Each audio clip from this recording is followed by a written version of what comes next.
이 시간 우리 하나님의 말씀은 역대하 7장입니다.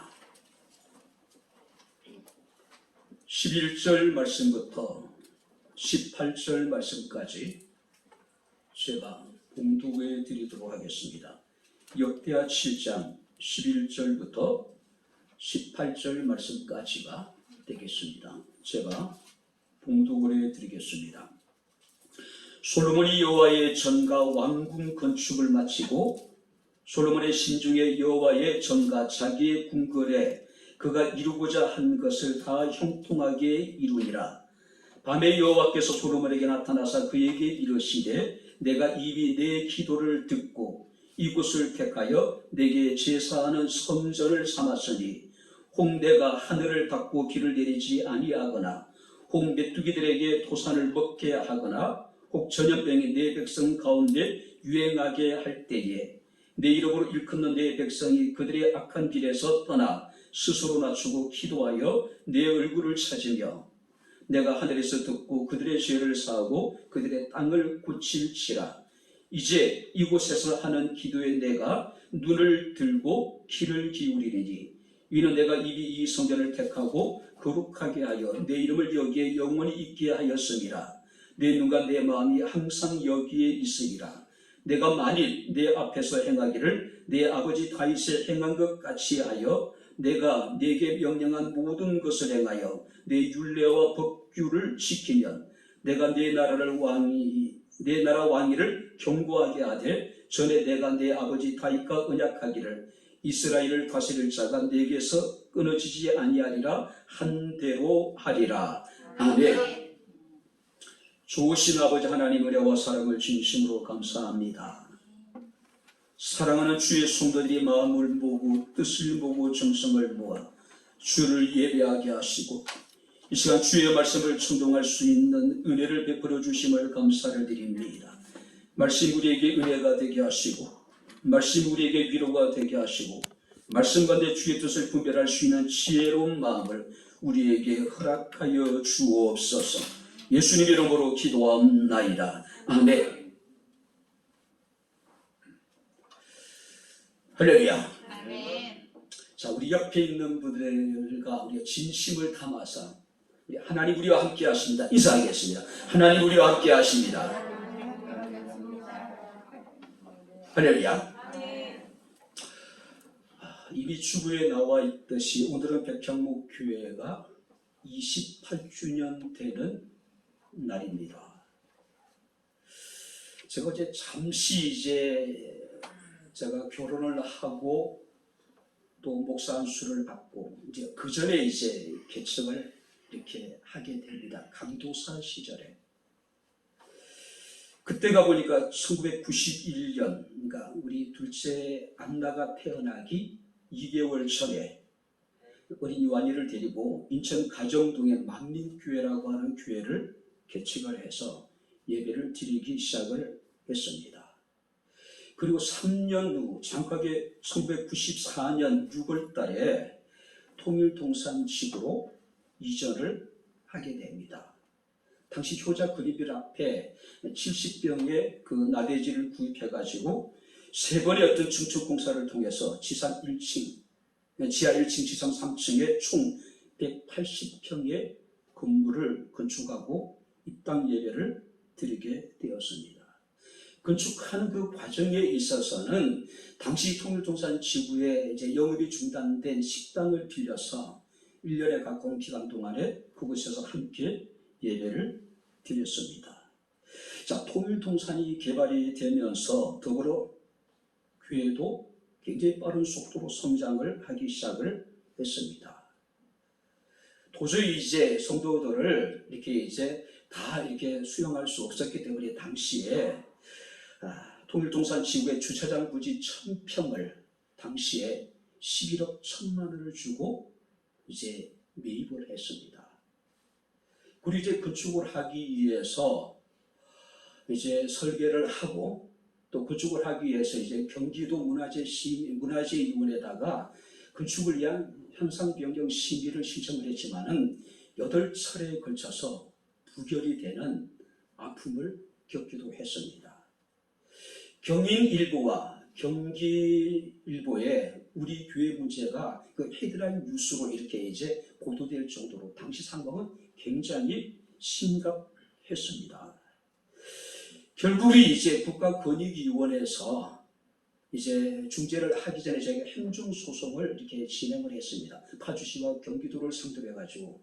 근데 1년여 어떤 이제 재판기간을 통해서 1심에서 불행하게도 우리가 패소를 하게 되었습니다. 국가권익위원회에 진정을 하게 되었고, 당시 이제 이재호 국가권익위원장이셨는데, 국가권익위원회에서 토지주택공사와 우리 사이에 중재를 하기 시작을 했습니다. 그래서 결국은 이제 우리 땅을 토지주택공사에서 재매입을 하는 것으로, 그리고 이제 교화 신도시의 상가부지 158평과 사택부지 92평을 우리가 대토를 받는 것으로 합의를 하고 소송을 이제 취하를 하게 됩니다.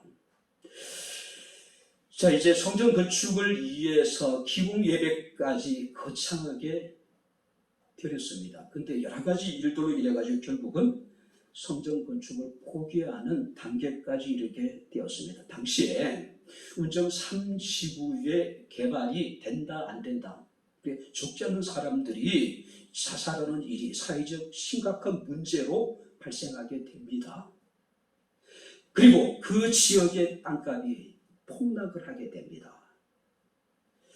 뿐만 아니라 행정소송의 패배로 인해가지고 또 교회는 교회 나름대로 이제 어려움을 겪게 됐고, 그런 중에 교회 분리수로 일로 인해가지고 큰 아픔을 겪기도 했습니다.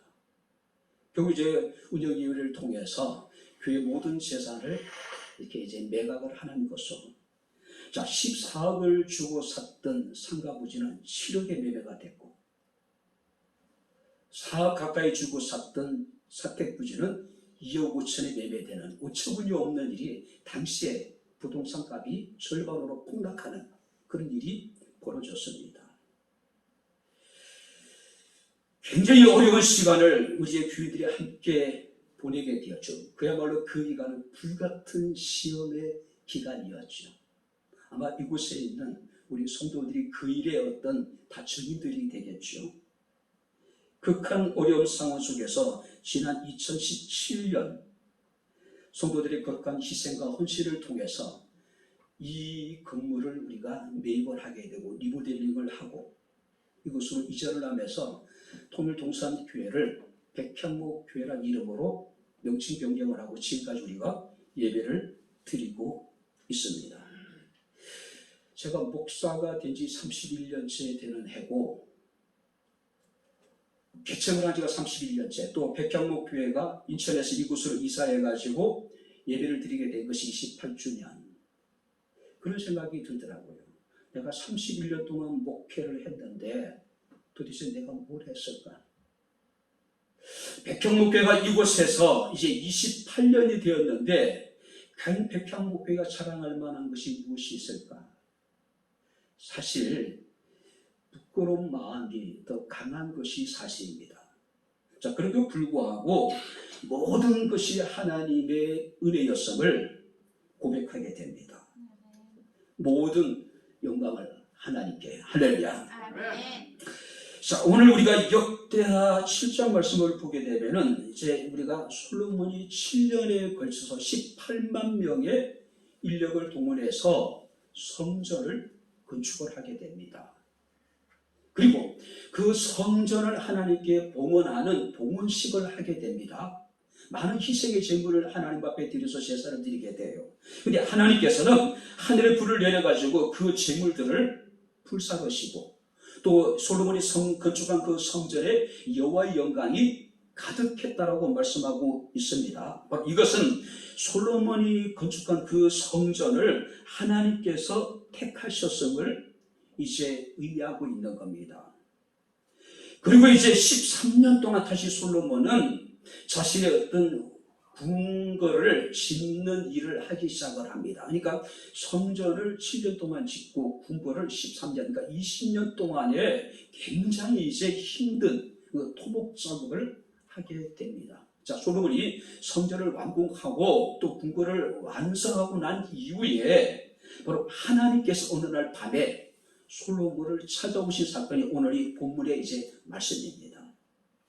자, 특별히 우리가 11절 말씀을 보게 되면은 솔로몬이 여호와의 전과 왕궁 건축을 마치고 솔로몬의 심중에 여호와의 전과 자기의 궁궐에 그가 이루고자 한 것을 다 형통하게 이루니라. 그리고 난 다음에 12절 보시 바랍니다. 밤에 여호와께서 솔로몬에게 나타나사.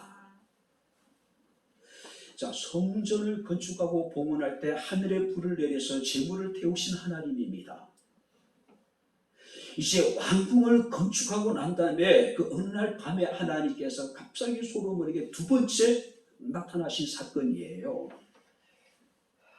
근데 하나님께서 말씀하시기를 뭐라고 말씀하고 있습니까? 12절 말씀 보니까 하반절에 내가 이리 내 기도를 듣고 이곳을 택하여 내게 제사하는 성전을 삼았다라고 여기에 말씀을 하고 있습니다.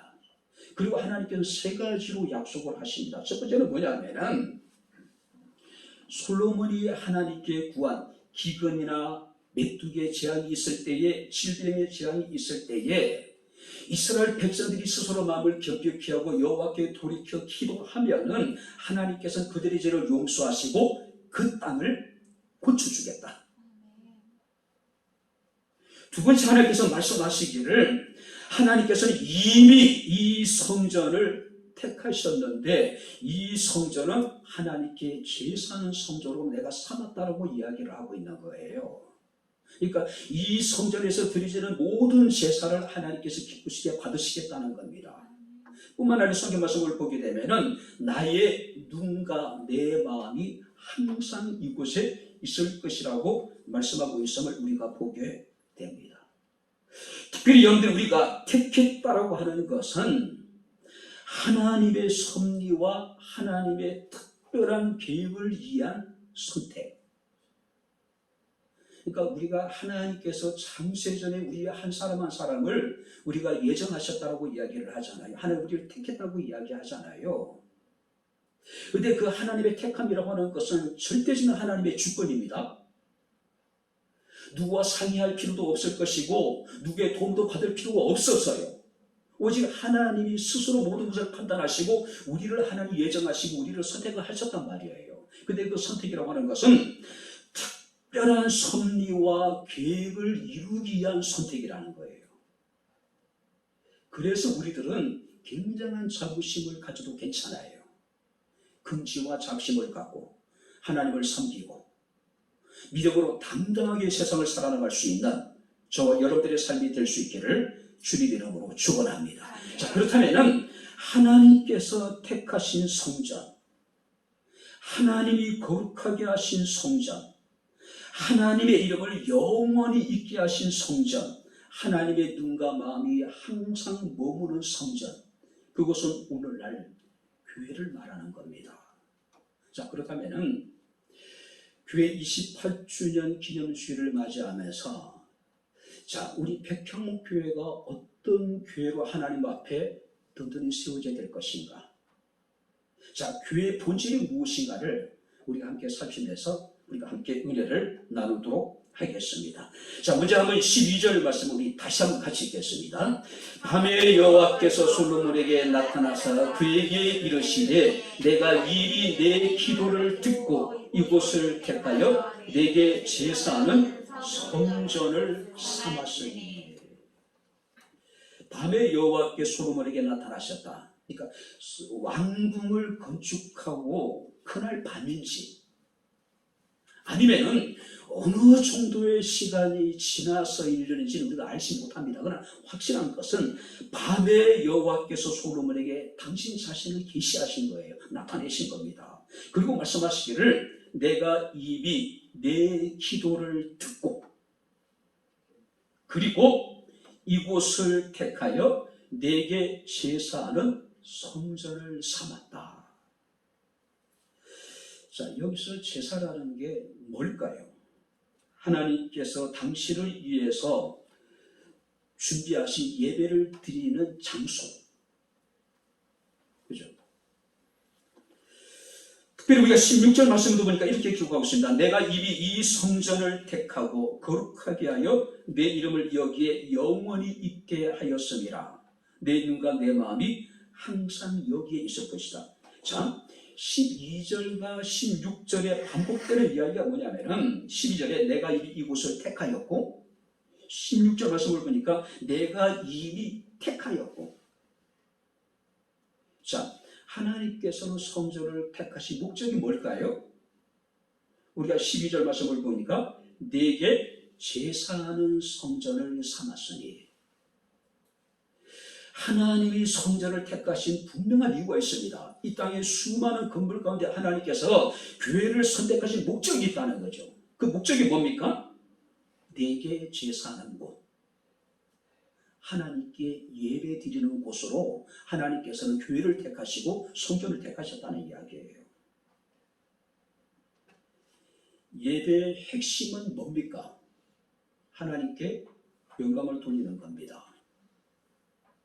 교회는요, 신교의 목적으로 하는 단체가 아니죠. 교회는요, 봉사기관이거나 구제기관이 아닙니다. 교회라고 하는 것은 지식을 얻는 것도 아니고 자신의 감정을 순화시키는 것도 아니에요. 교회의 본질에 있어서 핵심은 뭡니까? 교회는 하나님께 예배를 드리는 곳입니다. 할렐루야!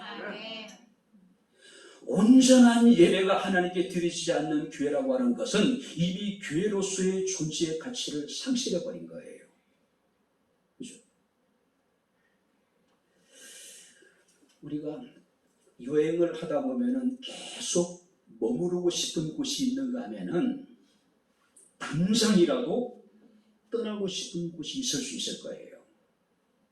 우리는 수많은 사람들을 만나서 어떤 사람들은 정말로 늘 함께 있고 싶은 사람이 있는가 하면은 또 어떤 사람들은 다시 만나자는 말조차도 부담스러운 그런 사람도 있어요. 자, 그런데 교회는 하나님에게 있어서 어떤 곳입니까? 하나님의 눈이, 하나님의 마음이 항상 머물러 있는 곳이에요. 바로 하나님의 시선이, 하나님의 마음이 늘 주의 피로 씌우신 하나님의 교회를 향하고 있다는 이야기예요. 내 마음과 내 눈이 항상 여기에 머물러 있을 것이다. 왜 하나님의 시선이 이곳에 머물러 있습니까? 왜 하나님의 마음이 이곳을 향하고 있습니까? 바로 그 이유는요, 하나님의 택하신 거룩한 곳이고 하나님께 예배하는 곳이기 때문에, 비록 여러분 도시교회의 화려하고 웅장한 교회, 그런 교회는 여러분들 아니지만은, 비록 작은 교회지만은 하나님의 시선이, 하나님의 마음이 늘 우리 교회를 향하고 있다라고 하는 사실이에요. 아멘. 예배는 우리가 하나님과 함께 하는 시간이죠. 하나님과 교통하는 기도가 있고, 하나님 높이 찬양하는 찬양이 있고, 또 우리의 헌신이 있고, 아름다운 성도의 교제가 있는 곳. 자, 홍정길 목사님이라고 예전에 남서울교회, 남서울 이제 미랄 이제 장애인 시설에 지금 이제 사역하고 계시는 분이죠. 굉장히 유명하신 분이죠. 제가 그분의 설교를 이제 유튜브를 통해서 듣다가 이런 이야기가 나오더라고요. 홍정길 목사님이 어렸을 때 그 외할머니의 어떤 신앙의 지도를 영향을 많이 받으신 것 같았습니다. 자, 주일날은 못을 박아서는 안 되느니라. 못을 박는 일은 목수의 일이라고 이야기를 하시더래요. 주일날 홍정길 목사님 어머니께서 그 홍정길 목사님의 이제 그 단추를 달아주고 있는데 그 외할머니죠. 그 할머니가 주일날은 길쌈하는 건 아니다. 그러니까 철저하게 주일에 대해서 지키도록 교육을 받았다는 거죠. 우리 한국에는 수많은 장로교회가 있습니다. 물론 그 수많은 장로교회 가운데 대한예수교 장로회 합동식, 우리 교회가 속해 있는 교단이 가장 대표적인 교단이기도 하고요. 자, 그런데 부산의 고신대학을 중심으로 한 고신이라고 하는 교단이 있습니다. 굉장히 보수적이에요. 이 고신이라고 하는 교단이 생기게 된 여러분들의 과정을 보게 되면 우리가 일제강점기 때 신사참배를 강요를 했잖아요. 자, 제일 먼저 천주교회에서 신사참배는 국가에 대한 배례라고 이야기하면서 천주교 교인들과 하여금 신사참배를 하게 만들어버려요. 감리교나 다른 교단들도 신사참배에 속속 참석을 합니다. 끝까지 나름대로 견뎠던 게 장로교회 목회자들이었어요. 성도들이었어요. 근데 결국은 어떤 일제 물리적인 압력에 의해 가지고 장로교회가 총회에서 결의를 해요. 신사참배는 국가에 대한 국민의 어떤 그 의례다. 그렇죠? 그때 이제 우리가 주기철 목사님이라든지 손양훈 목사님이라든지 한상문 목사님이라는 이런 분들이요 생명을 걸고 신사참배를 거부해버립니다. 그리고 이제 그들이 감옥에 갇히기도 하고 순교하기도 하고 그리고 해방이 돼요. 자, 추록한 성도들과 신사참배에 참여했던 성도들이 첨예하게 갈등을 겪기 시작하는 겁니다. 근데 이제 신사참배한 목회자들도 할 말이 있는 거예요. 우리가 다 감옥에 가면은 그 어린 성도들을 한국교회를 조선의 교회를 누가 돌보느냐. 어쩔 수 없는 선택이었다. 근데 이제 신사참배를 거절하고 순교하고 고난을 당하신 목회자 입장에서는 이해할 수 없는 거잖아요. 그래서 추록한 성도들을 중심으로 새로운 교단이 생기게 되는데 바로 그것이 고신이라고 하는 교단이에요. 굉장히 엄격합니다. 총신에서 같이 공부했던 목사님 중에 한 분은 고신에서 어렸을 때부터 신앙생활을 하신 분이에요. 이분은 장교 출신이에요. 근데 그분이 그런 얘기를 하더라고요. 장교를 근무하는데 국계에 대한 경례를 안 했대요. 근데 어떻게 공무원을 마쳤는지 좀 모르겠어요. 지금 경상도 목회하시는 굉장히 정말로 어떻게 저렇게 살 수 있을까? 그 정도. 지금도 마찬가지예요. 자, 주일날 버스를 타는 것도 용납할 수 없었어요. 주일날 가게 가서 물건을 사는 것도 그들은 용납하지 못합니다. 그런데 고려신학교 학장이었던 박윤선 박사님, 굉장히 유명한 한국의 대표적인 신학자예요. 이분이 어느 날 후배 선교사가 미국으로 떠나요. 그래서 광안까지 버스를 타고 가서 배웅을 하고 돌아왔는데 그게 문제가 됐어요. 결국은 고려신학교 학장에서 떠나요. 주일날 버스를 타고 공항 가서 후배를 마중에 환송했다는 이유 때문에. 그죠? 자, 뭘 말합니까? 어떤 경우도 철저하게 하나님께 예배를 드렸다는 이야기예요. 주일을 성수했다는 이야기입니다. 우리가 사무엘상 2장 말씀을 보게 되면 엘리 제사장의 아들의 이야기가 기록되어져 있습니다. 행실이 나빠 여호와를 알지 못했다고 기록하고 있습니다. 뿐만 아니라 아들의 죄가 얼마나 큰지 여호와의 제사를 멸시했다라고 이야기를 합니다. 그래서 하나님께서는 사무엘상 3장 14절에 엘리 집안의 죄에 대해서 어떤 제물로도 어떤 예물로도 영원히 속죄함을 받지 못할 것이다. 하나님의 제사를 멸시한 엘리 제사장의 가문에 하나님의 저주가 임했는데 그 저주라고 하는 것은 어떤 제물로도 어떤 예물로도 속죄함을 받지 못한, 그러니까 하나님이 제사를 멸시하는 죄가 얼마나 크고 중한가를 우리에게 보여주고 있는 겁니다. 요한복음 4장 23절에 주님께서 말씀하십니다. 하나님께 참되게 예배하는 자들은 영과 진리로 예배할 때가 오나니, 한번 따라해 보시기 바랍니다. 곧 이때라. 지금이라는 거죠.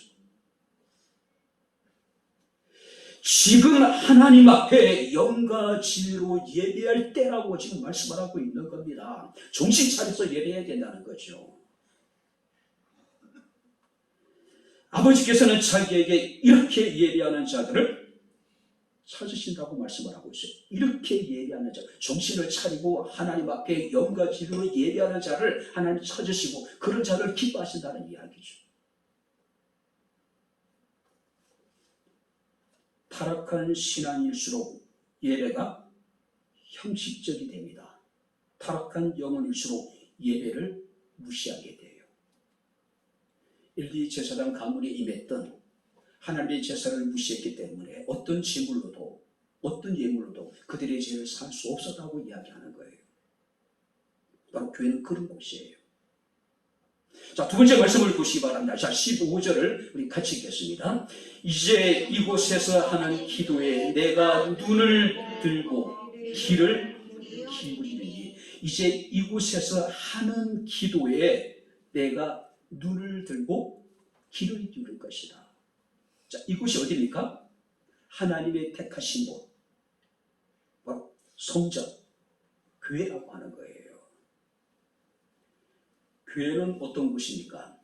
기도하는 곳입니다. 할렐루야. 자, 여기서 기도한다고 하는 것은 탄원한다는 거예요. 무슨 얘기냐면은 나는 비록 떳떳하게 하나님 앞에 무엇을 요구할 수 있는 자격이 없지만은 자기 자신을 불쌍히 여겨달라고 하나님께 청원하는 것. 청원하는 것.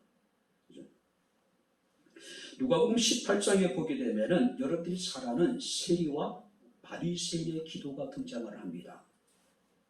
자, 두 사람의 기도의 차이가 뭡니까? 따로 서서.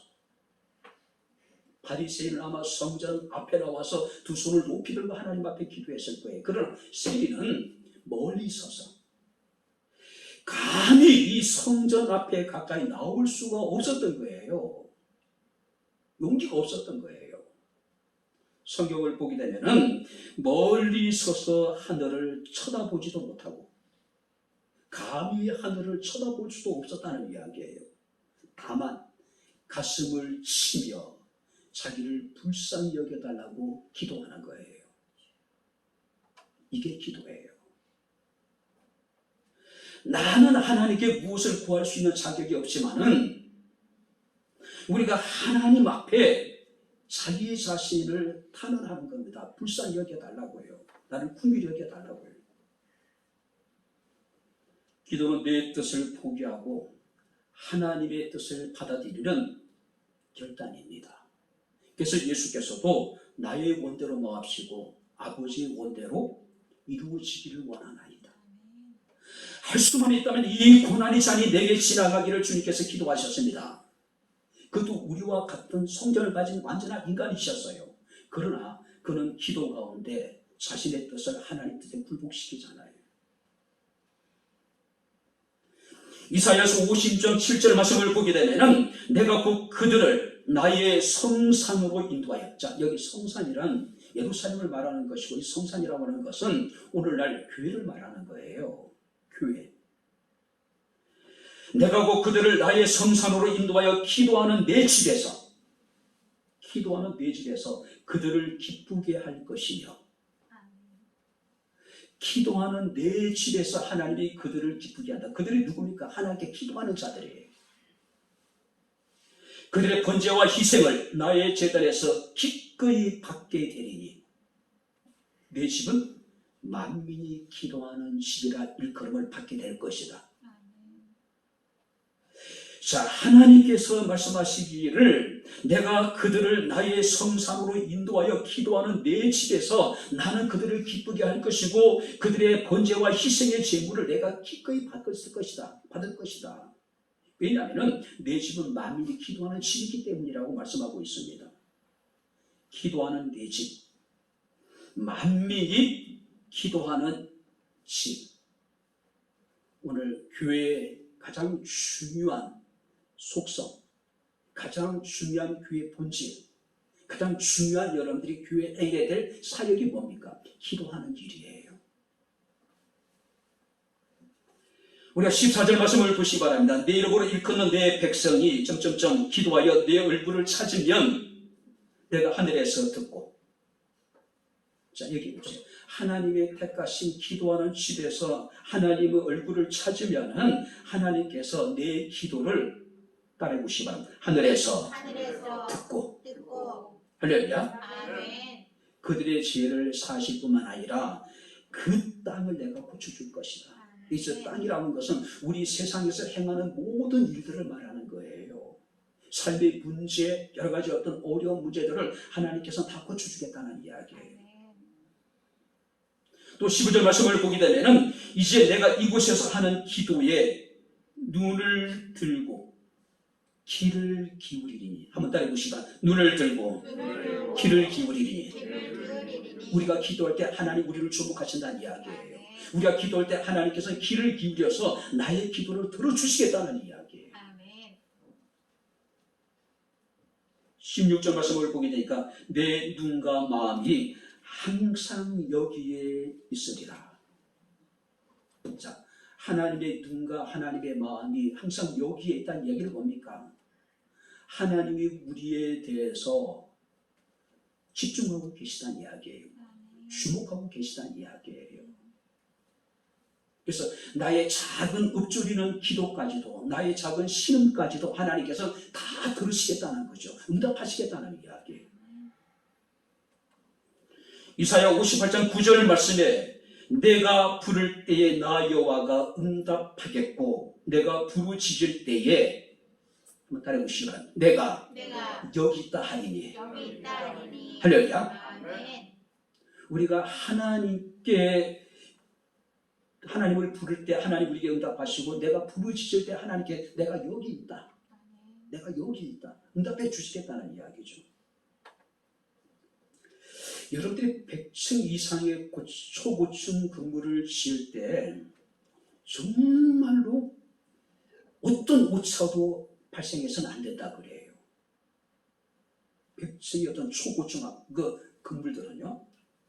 그래서 건물을 건축할 때 어떤 정확성을 기하기 위해서 매 시간 GP에서, 그러니까 위성 항법 장치를 통해서 인공위성으로부터 정보를 받는데요. 그렇지 않으면요 100층 이상의 초고층 건물을 짓는다는 건 불가능하다는 이야기예요.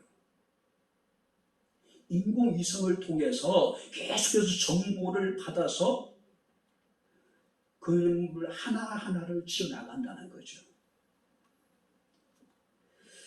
우리 건물을 지을 때도 인공위성의 체크를 계속 받아야 한다면 단 한 번뿐 우리의 삶인데, 우리 이 땅에 살아가는 중에 수많은 일들을 하고 수많은 일에 대해서 우리는 결정을 해야 됩니다.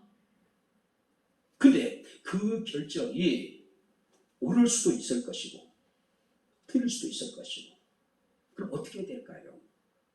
하늘에 계신 하나님께 우리가 기도해야 되지 않을까요?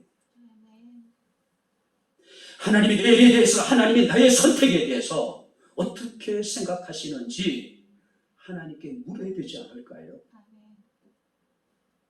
여러분들이 같은 시대를 살았던 사울은 하나님께 묻지 않습니다. 하나님께 구하지 않아요. 늘 사울에게 있어서 하나님은 다윗의 하나님이고 누구의 하나님이에요? 사무엘의 하나님이었어요. 그러나 다윗은 어떻습니까?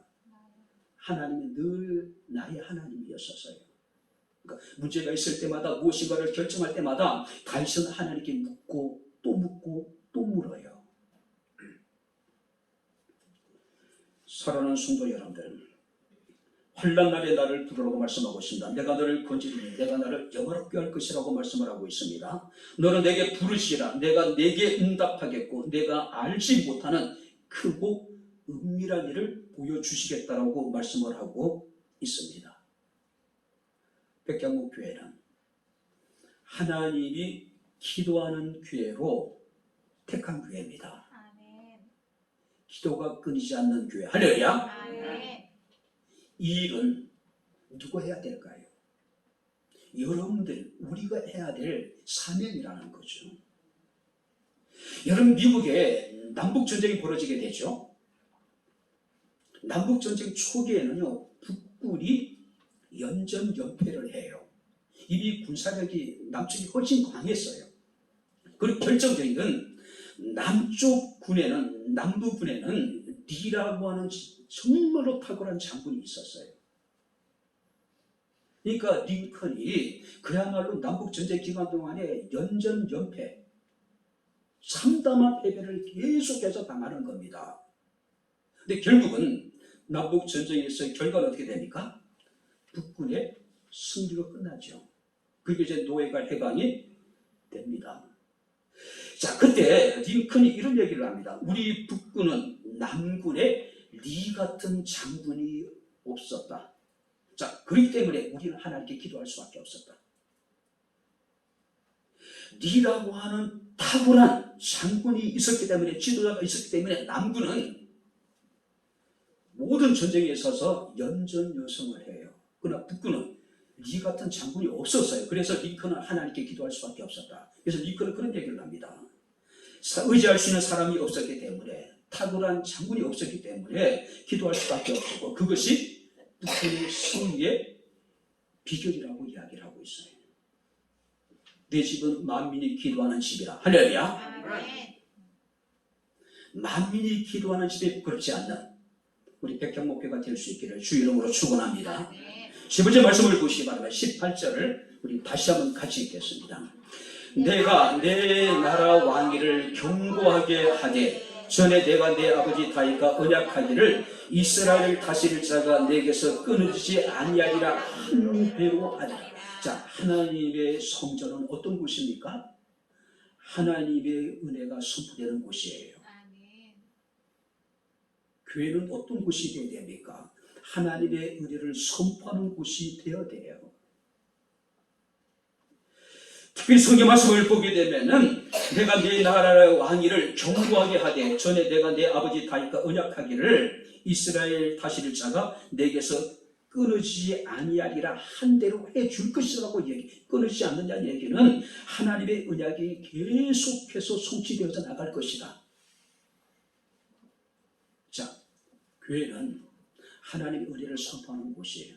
하나님의 복을 선포하는 것입니다. 하나님께서 과거에 다윗에게 약속하시는 그 은혜가 대대손손 그들의 자손들을 통해서 계속해서 이루어져 나갈 것이다. 하나님의 은혜가 선포되는 것이고 그 하나님의 약속이 이루어져 나가는 곳, 바로 그곳이 바로 교회가 되어야 되는. 하나님의 성전과 관련된 솔로몬의 기도에 대해서 하나님이 응답을 하셨습니다. 그리고 말씀하시기를 내가 만일 너의 아버지였던 다윗과 같이 하나님의 규례를 지키고 하나님의 약속을 네가 온전히 신실하게 행하기만 하면은 다윗에게 약속하던 그 하나님의 약속을 너와 내 후손들에게 계속해서 이루게 나갈 것이다. 그런데 내가 만약에 하나님을 버리고 우상을 숭배하게 되면은 너희를 쫓아내고 성전도 버려버리겠다. 자, 하나님과 특별한 관계에 있는 사람들은요, 그에 합당한 삶을 살아야 돼요. 자, 하나님의 특별한 은혜를 우리가 받은 자는 은혜 받은 자로서의 합당한 삶을 살아가야 돼요. 그렇지 않으면 하나님 은혜를 거두겠다고 말씀하고 있습니다. 오히려 그들이 모든 사람들에게 수치를 당하게 될 것이라고 이야기하고 있어요. 시편 128편 4절 6절에 여호와를 경외하는 자는 이같이 복을 얻을 것이다. 이같이 여호와께서 시온에서 내게 복을 주실지어다. 시온은 오늘날 교회를 상징하는 겁니다.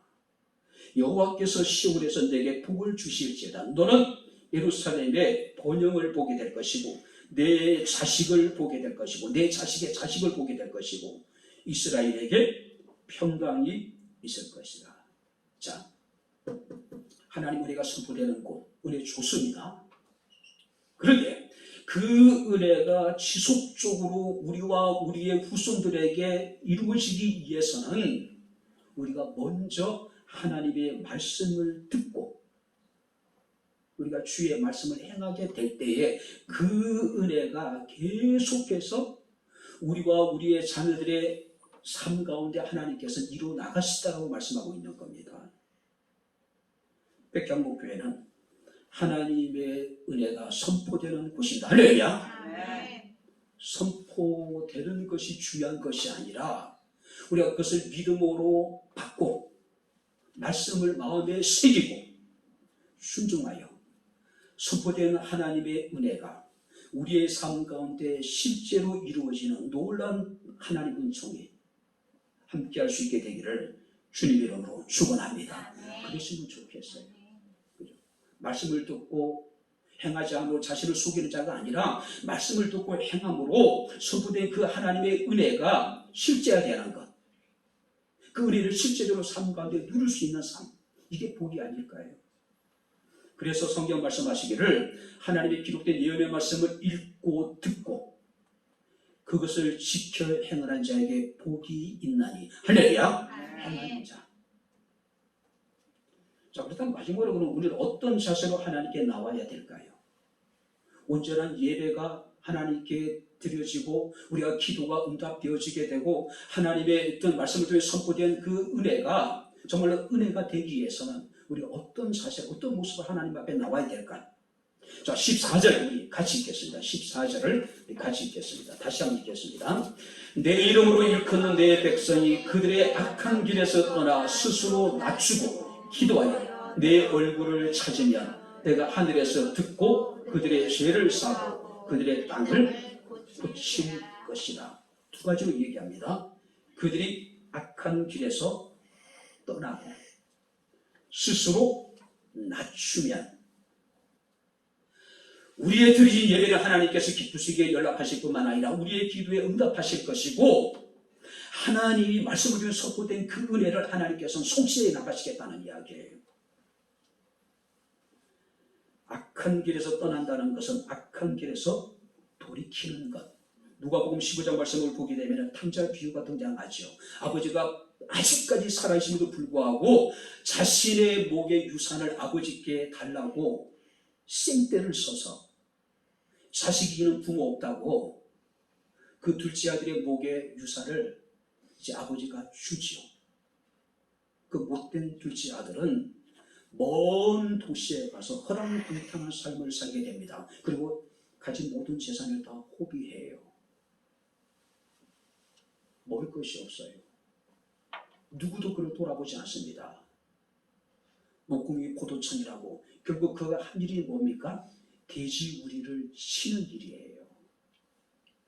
유대인들이 부정하게 여기는 돼지우리를 치는 일을 하게 됩니다. 그는 자신의 실체를 보게 되죠. 그래서 그가 뭐라고 합니까? 내 아버지에게는 양식이 풍족한 품꾼이 얼마나 많은가. 근데 나는 여기서 굶어 죽는구나. 그래서 스스로 돌이켜 아버지 집으로 돌아옵니다. 우리가 하나님 앞에 나와 온전한 예배와 응답받는 기도와 하나님의 선포된 말씀의 그 은혜가 되기 위해서는 우리가 악한 길에서 떠나야 되는 거예요. 하나님이 그냥 에서가 아니고 그냥 가인이 싫어서 가인이 드린 제사와 제물을 받지 않으셨을까요?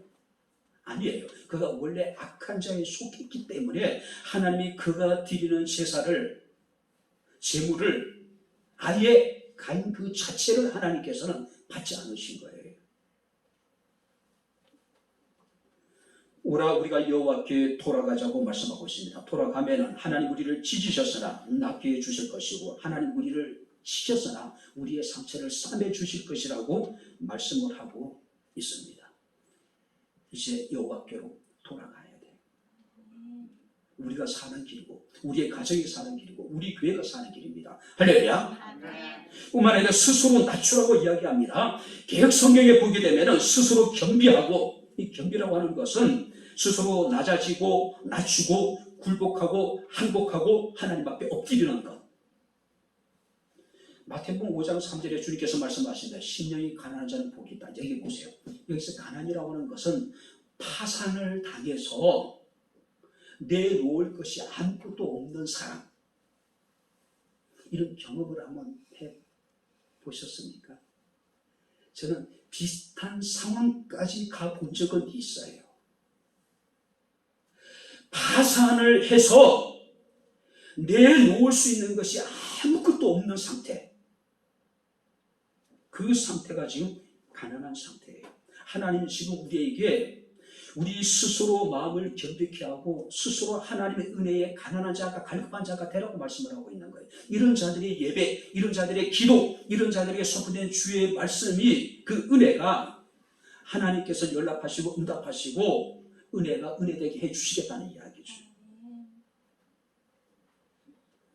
시편 13편 28절에 시인은 노래합니다. 하나님께 가까이 함이 내게 복이다. 겸손한 마음으로 하나님께 나와 예배하고 기도하고 바로 선포된 하나님의 은혜의 말씀을 은혜가 되게 하는 저와 여러분들의 삶이 될 수 있기를 주님 이름으로 축원합니다. 이제 말씀을 정리하도록 하겠습니다.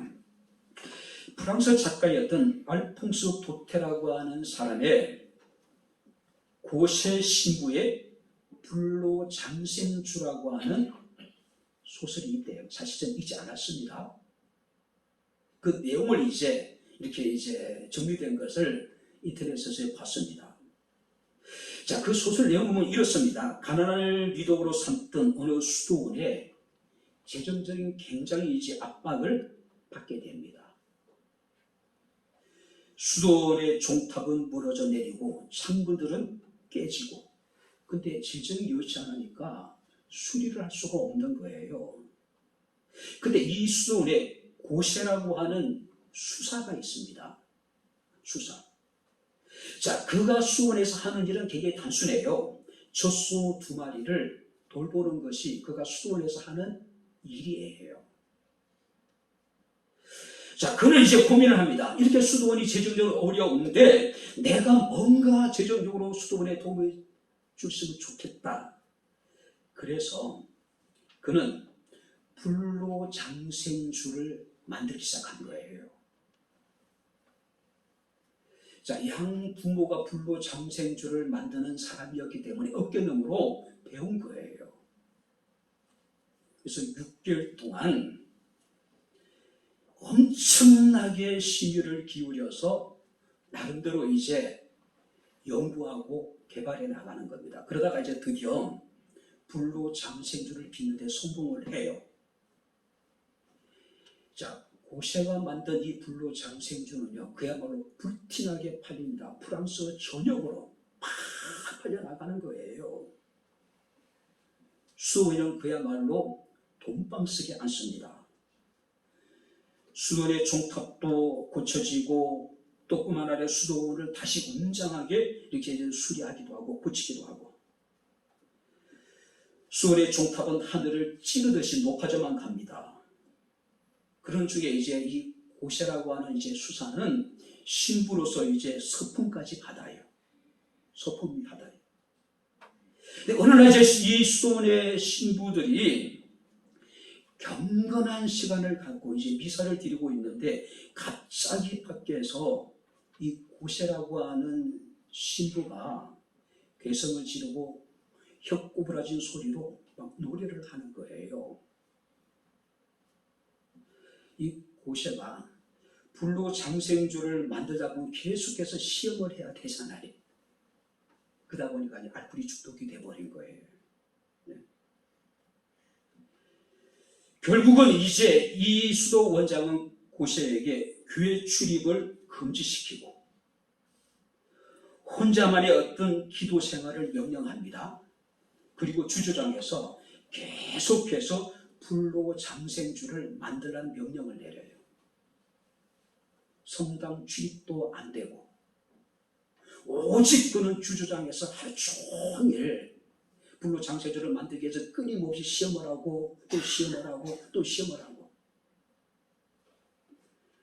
고세는 자기 자신이 변화가는 모습을 보고 원장을 찾아가서 모든 거 다 그만두고 자신이 예전에 했던 젖소 2마리를 돌본 일을 다시 했으면 좋겠다라고 간청을 합니다. 수도원이 그런 얘기를 해요. 수도 원장이요. 하나님께서 모든 것을 책임지실 것이니 너는 염려하지 말고 수도를 위해서 열심히 불로장생주만 빚어라. 수도 원장의 명령을 거절할 수 없잖아요. 결국 고시에는 계속 수를 빚게 만듭니다. 엄청난 수도원의 어떤 재정적인 어떤 도움을 줍니다. 그러는 사이에 그 영혼과 그 육체는 서서히 죽어가기 시작하는 거예요. 그리고 수도원의 신부와 수사들은 고세가 만든 그 불로장생주의 술병에 상표를 붙이고 그것을 운반하고 그런 일을 하다 보니까 결국에는 예배까지도 빠지기 시작을 하는 겁니다. 물질이 교회의 본질을 가리고 사명에 대한 시야를 흐리게 만드는 거예요. 흐리게 만들어버린 거예요.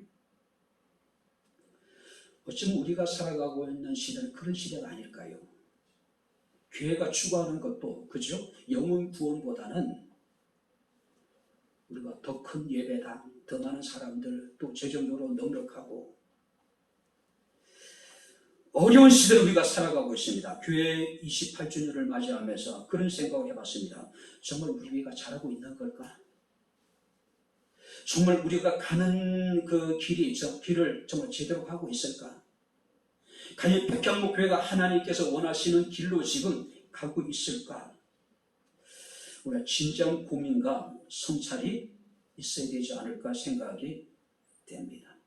아무리 시대가 어렵고 힘들고 암울하고 교회를 바라보는 사람들의 시선이 곱지 않아도 교회가 세상 속에서 바로 빛과 소음의 역할을 감당하지 못한다고 세상 사람들에게 조롱과 멸시를 당하는 그런 시대에 우리가 살고 있지만은 그래도 불구하고 확실한 것은 교회는 하나님이 택하신 곳이라고 하는 사실입니다. 할렐루야.